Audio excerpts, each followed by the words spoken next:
Carl works in human resources at a large organization. Recently, he's been given a new and exciting task to create a digital learning HR course for employee development. He enthusiastically dives into authoring tools, adding videos, animations, and quizzes. However, when the first participants start using the course, the feedback is disappointing. Learners feel overwhelmed, and engagement drops sharply. Frustrated, Carl asks his mentor Frank, an experienced educational designer, for advice. Frank smiles and gives Carl the following advice. Carl, don't start with the tools. Start with how people learn. Let me show you what lies at the heart of good learning design, the principles of cognitive science. Frank explains to Carl how the brain processes information, how learners can be motivated, and how knowledge turns into action. Let's take a closer look at his explanation. When we learn, information flows through three systems: sensory memory, working memory, and long-term memory. Sensory memory is the first gateway. It constantly receives vast amounts of input from our eyes and ears, but holds it only for a fraction of a second. Most of it disappears, unless we pay attention. Attention acts as the brain's filter, deciding which information moves forward. That's why effective courses guide attention through clear visuals and focus cues.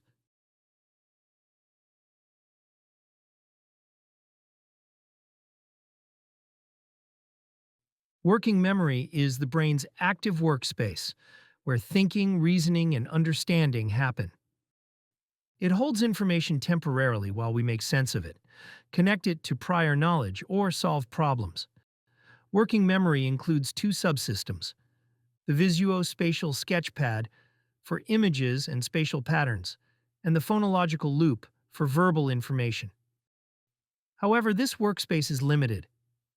It can hold only a few pieces of information at once, and only for a short time.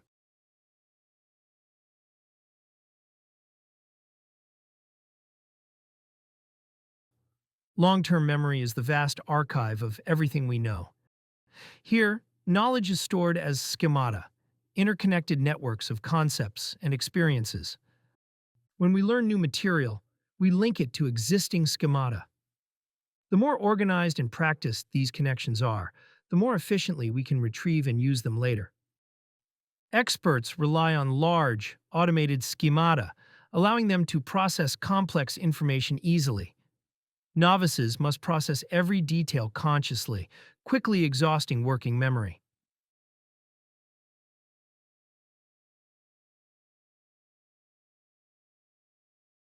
That's the whole information process, from sensory memory to working memory and into long-term memory.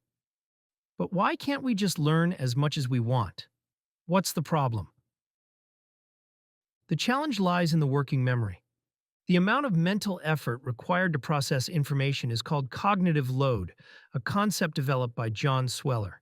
It has two main components: intrinsic load, the natural complexity of the topic.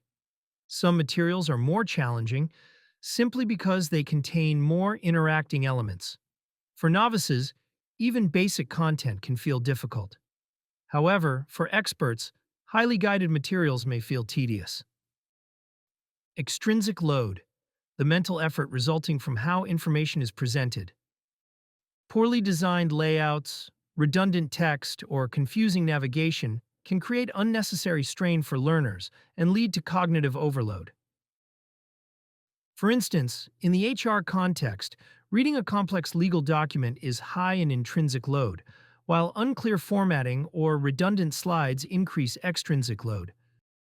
To prevent this, extrinsic load should be minimized, for example, through a clear structure, concise wording, and well-integrated visuals. These strategies help ensure that the overall cognitive load remains within the limits of working memory.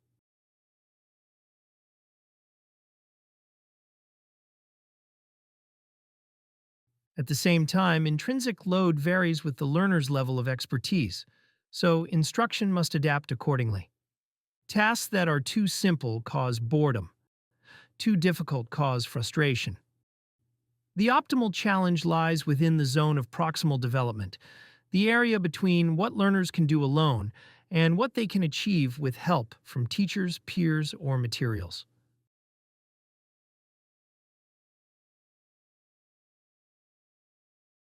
In your HR course, this could mean giving beginners guided examples of employee evaluations, while more advanced learners practice writing their own assessments independently.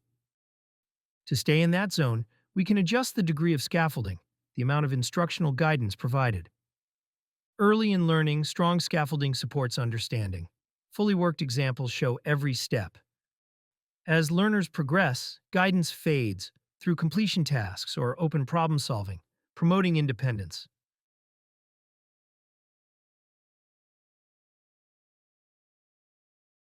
In your HR course, start by showing a complete example of how to handle a conflict conversation. Later, let learners fill in missing steps. And finally, have them create their own solution.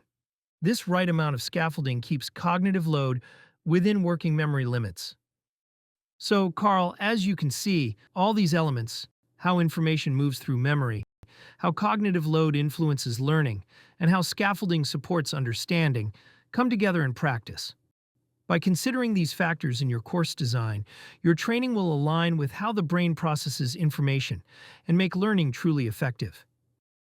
Now that we understand how the brain learns, let's look at what drives learners to engage. Learning is not driven by cognition alone. Motivation gives learning its energy. Let's look at how learning works as a process. Learners face a task, invest effort to master it, achieve an outcome, and experience the consequences of their performance. According to the expectancy value theory, learners engage when they believe they can succeed and when they value the outcome. For your HR course, Carl, imagine employees learning about data security. If they believe they can manage the topic, see its importance for protecting company information, and perceive it as useful for their professional development, their motivation and engagement increase, which in turn leads to more effective learning outcomes and positive consequences. Ideally, the task also appeals to the learner's personal interests, and the learning process feels engaging rather than tedious or exhausting.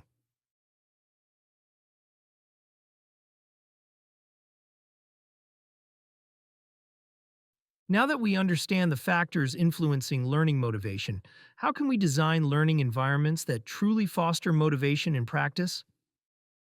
We can apply John Keller's ARCS model, a practical framework based on motivational psychology.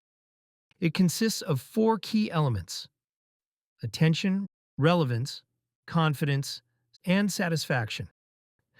Let's look at how these principles could work in your HR course, Carl. To gain attention, you could start a module with a short, realistic dilemma. For instance, how should a manager respond when two employees are in conflict? Such a situation immediately sparks curiosity. Next, you create relevance by linking the learning content directly to real workplace challenges, showing how HR policies help managers handle these kinds of situations fairly and effectively. You build confidence by giving learners clear learning goals and constructive feedback after short quizzes or practice scenarios, helping them see their progress and believe in their ability to succeed. Finally, you foster satisfaction by letting learners apply what they've learned in a short, realistic simulation. For example, drafting a response to a workplace conflict or making a decision in a role-play scenario.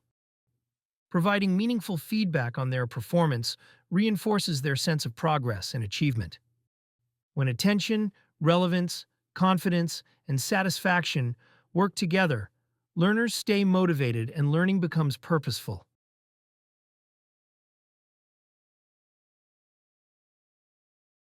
Even a well-structured and motivating course can fail if learners never apply what they've learned.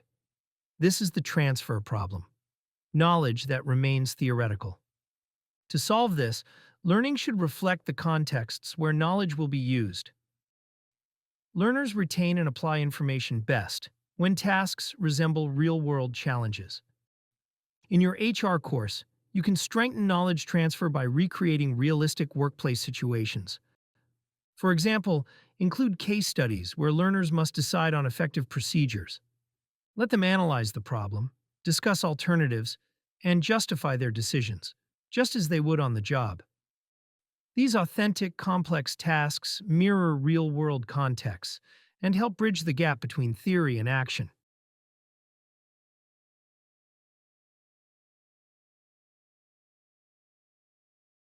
Weeks later, Carl's redesigned course, developed according to the principles of cognitive science, is launched. It's clearly structured, motivating, and highly practical. Learners are engaged, discussions are lively, and completion rates increase. Carl smiles, realizing he now designs for how people learn.